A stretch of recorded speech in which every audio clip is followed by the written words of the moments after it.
So I feel like we all have either seen a guy or know a guy personally who's either made a mint off of like an old comic book or has like a really rare sports card or has a crazy pair of shoes that resell for a crazy amount of money. How?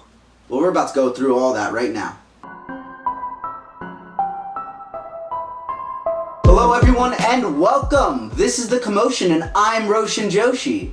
And today on Reality Rants, we are talking about retail item investments. But first, please make sure to hit that like button. It helps us out a lot. If you like our content, hit that sub and hit that notification bell. Join our LSN gang. I know that a lot of our viewers say that they don't really know when our videos come out. Hit that notification bell. It'll definitely help out with that problem. Share this video with your friends, guys. And please, if you're watching, hit that subscription button. Most of our viewers are not subscribed. So please hit that subscription button. It really helps us out. And it helps push us to make more content like this. And let's get right into it. What are we talking about today? It is not your regular investments. It is retail item investments. So when you hear of investments, you usually think of owning a piece of stock from a company that is a publicly trading company. So you're able to pay some money, acquire a little bit of stock within that company, and then if that company is doing well, you'll receive benefits of monetary value depending on how much you put out. That's how much you're going to get back. Not exactly how much you're going to get back, but say you can get like a 6%, 10%, however well the company's doing, you can receive that much money back. But this ain't it. We are talking about retail item investments. What the hell does that even mean, man? What that means, or what they are, certain things in our everyday lives that we know are sports memorabilia, signed sports memorabilia, such as baseball cards, football cards. We just gave a pair of signed Mike Tyson trunks away to Takara Ozami, so congratulations to you, man.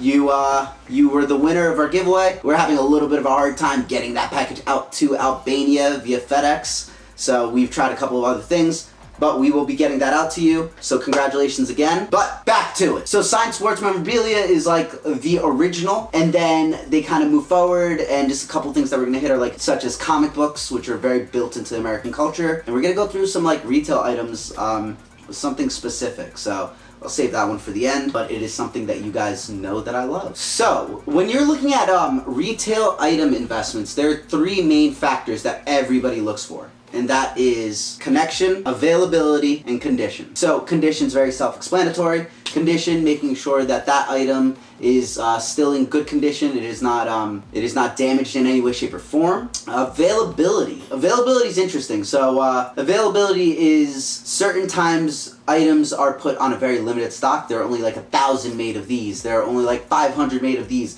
There are only 10,000 worldwide of these. And those items, dependent on the connection with the people, which we'll talk about, can value very high. So something being within a limited stock and something that has a good connection. So going into our actual main point is the connection. So that is something that everybody really looks at. Connection is not only either a brand's connection with people. So connection is very important, especially with a brand. I mean, even if you look at my wall and you see my wall of Jordans, my wall of Jordan 1s, I love the brand and I love the shoe, so I am an avid collector. And there are many, many people out there like that, not only for this brand, but for many brands that are out there, mostly luxury brands, mostly brands that are either luxury or urban luxury, such as like Supreme or something like that. So those are those three big factors, which is the connection, how people connect with that, either that brand or that player. There's certain players that if you have a sports card or sports memorabilia of LeBron James as a rookie, of obviously MJ as a rookie, if people feel that connection with the person, with the sport, they're gonna, of course, feel more value towards that item. So a big thing to note is just like anything, retail item investments are very, very, very driven by the people, by the economy of the people. So essentially the people drive the market value for retail item investments. I don't even want to say luxury retail item investments, but retail item investments, period, is driven heavily by the people. The whole market is. So it's really one of those things that's by the people for the people, even though it really came from a manufacturer somewhere. So I know we were just talking about connection, and I know that we were talking about certain either organizations or players. The public feel more connected towards a certain organization or a certain company or a certain player, and that drives up value for that specific item. One of the originals of this is something that we all kind of know and grew up with, which was baseball cards, man. So sports cards were a big thing back in the day. They really had a big boom in like the late 80s, early 90s. But over the past like 2 to 3 years, you really see that boom coming back. I'm not going to say it's because of Gary Vee, but I am going to say that Gary Vee did have a big driving force in it. It definitely helped push that market up or get it out to the public a lot more. But these things have been around for a really hot minute. And when I say hot minute, I mean 86. 1886. In 1886, Goodwin Tobacco, owner of Old Judge and Gypsy Queen cigarettes, which obviously cigarettes were a very big driving market in the economy, even till this day, even though it's cutting down heavy. They became known as the first official baseball card set. And obviously we all know it didn't just stop at 86, 1886. It kept on driving forward well past over 100 years, and a whole entire culture has been built around sports, has built around baseball, has been built around football, and that culture leads to, of course, fandom, but also leads to certain items being valued at a higher rate. So a couple of the top baseball cards that were sold was the 1909 Honus Wagner card that sold few years back for a whopping $3.12 million. So a baseball card went for around $3 million, but when you take into consideration what that is that baseball card held over 100 years of culture in it. So I get why certain people don't only just consider it as memorabilia, but they consider it as art as well. Another two that I can just name of people that we really know, 1952's Mickey Mantle sold for about a $2.8 million profit. Babe Ruth, 1916, and there's a big dropping point. He went for about $717,000. So 717K, and then that's like number 3, and then number 1 was sold at 3.12 million. So there is a bit of a gap, and that's also dependent on availability, how many of these cards are in circulation, condition, how close to this card is mint, and connection, culture. So those are a couple of the top baseball cards. I just want to go into baseball cards because they were very big in American culture, rather than all sports memorabilia. But those are a few of the big hitters off of that collection. Another retail item investment that's very embedded within American culture is comic books. And you know we love comic books on the Commotion. Why don't you just go talk to my guy Eric? Pretty sure he put out some badass art. Check it out. I'm gonna put the link up there, so go see him. So comic books are extremely heavy in American culture. Obviously we all know nowadays they're the modern day myth, just like how the Greeks had myth, just like how the Romans had myth. This is our pop culture is kind of like our mythos. You can look at comic books and it dates back very, very far. I mean, we have pictures of Captain America punching Hitler in the face. The reason why comic books were in like such a limited stock, or why older ones are so rare, even though they were so heavily printed and so heavy in our culture, is nobody saved them. Like, nobody saved them. Like, everybody threw them out. Are you kidding me? Yeah, man, so everybody would typically buy a comic, read the comic, get rid of the comic, and that was just about the norm. That's why they're extremely limited. That's why supply is low and demand is extremely high, especially if one of these comics was signed by like an author or something, then that value just skyrockets. So a couple of the big hitters on this retail item investment are as follow. I'm just going to name 3, and that is Action Comics number 1, so that's 1938. You have Superman on the cover. It's pretty iconic. Most people have seen that iconic cover. If not, it's right there. So that comic book goes for about $3.2 million. So do you see the cross intersect of the highest paid comic book and the highest paid baseball card are just about the same? That's how deeply embedded culture or these investment items are within the American culture, that they can be valued so high. I'm pretty sure that Action comic book was like 10 cents or something. So that one went for about 3.2. Now there's a bit of a drop off.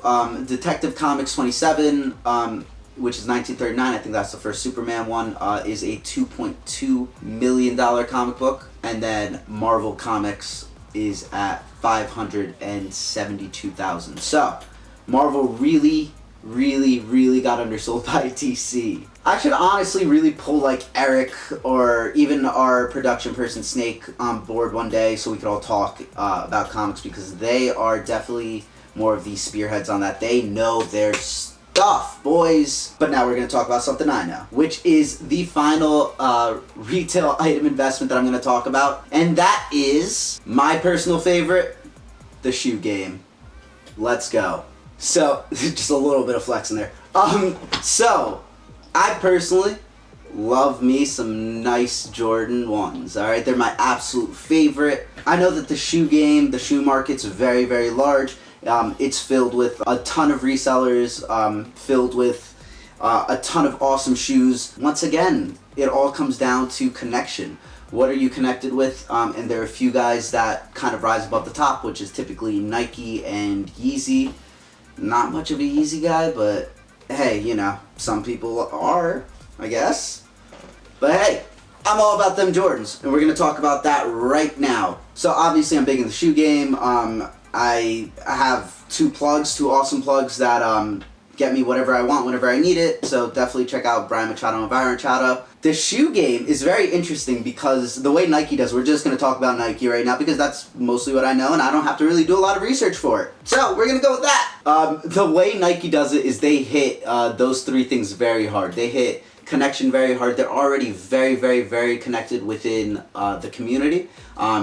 Everybody. You walk down the streets, you're always going to see the checks. You're always going to see the swoosh, that Nike swoosh, because they're very heavily invested within the American culture at this point. Another thing is availability. They only make a certain amount of shoes until they get sold out. So typically when Nike is dropping a shoe, within the first like 5 minutes, they're gone. Like you can't get a pair of Jordans that are dropping day of.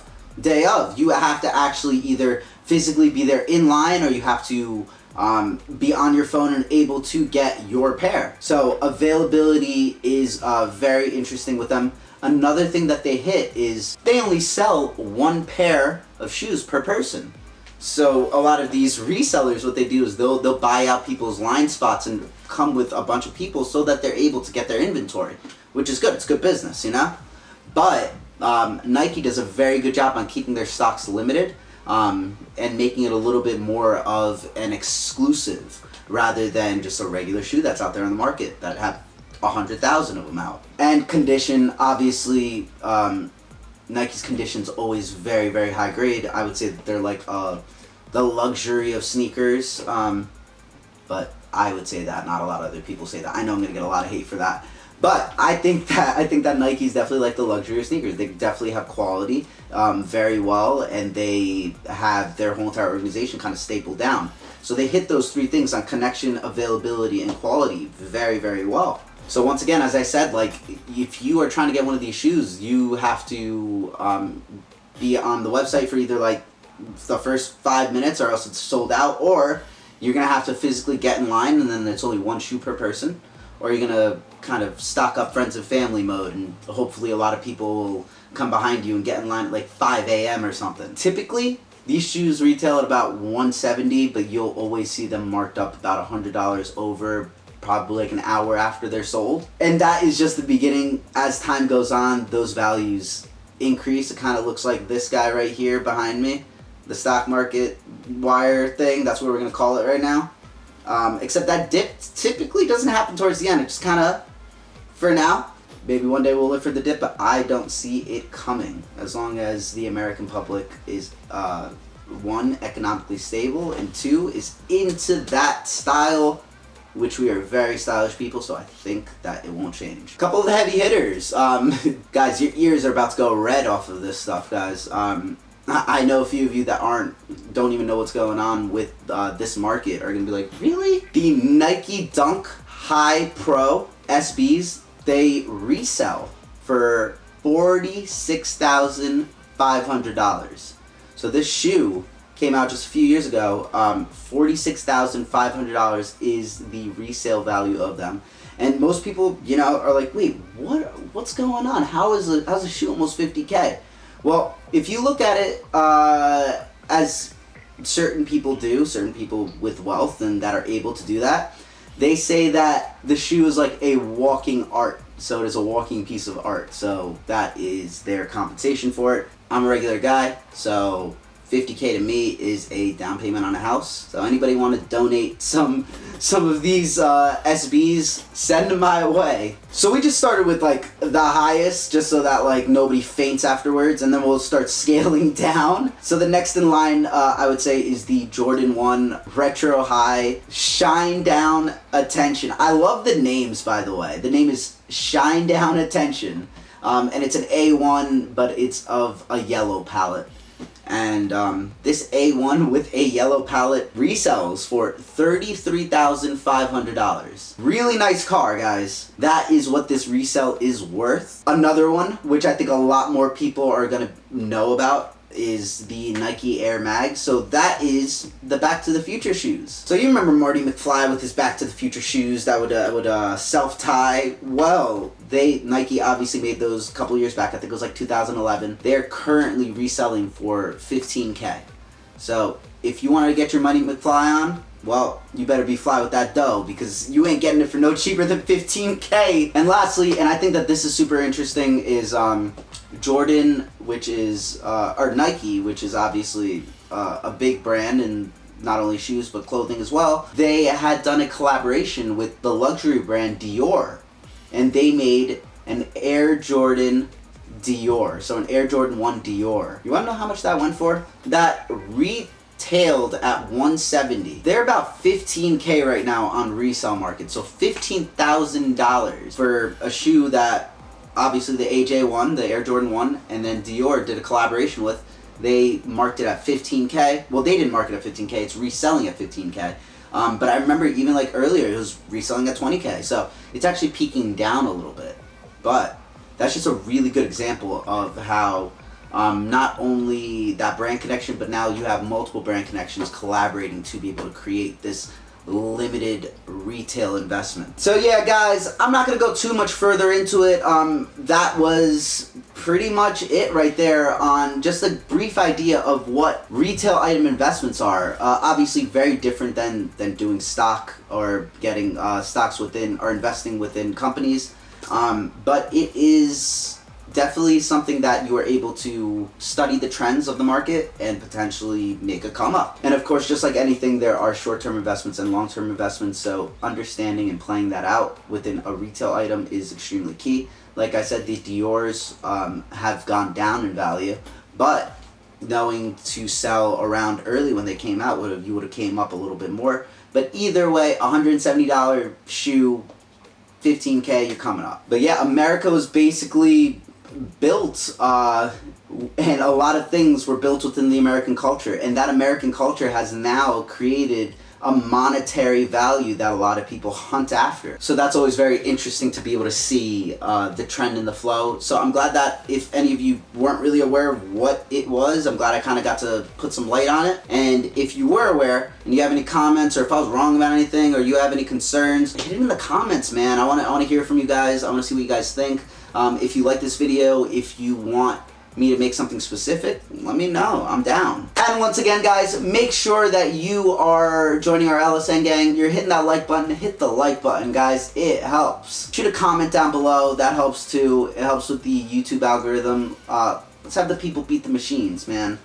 And hit that subscribe button if you like our content, and hit that notification bell so you are always up to date with our content. And that's it for me, guys. This is The Commotion. I'm Roshan Joshi on Reality Rants, and don't forget, as always, stay blessed. Grinding my whole life. Stop that. Grinding my whole life.